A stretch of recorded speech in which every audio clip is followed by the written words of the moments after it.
ملا نصرالدین با نوکرش عباد برای گردش به باغ‌های شهرشون رفتن. اونها داخل باغ قاضی شهر رو دیدن که مست و مدهوش خودش یه طرف افتاده و قباش یه طرف دیگه.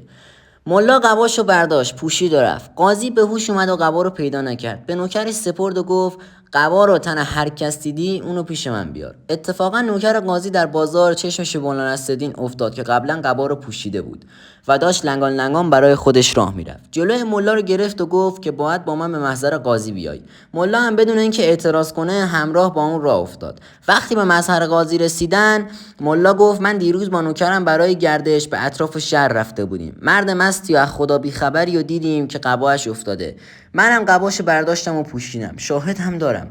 هر وقت آن مرد مست و نادان را پیدا کردی من حاضرم قباشو بهش پس بدم.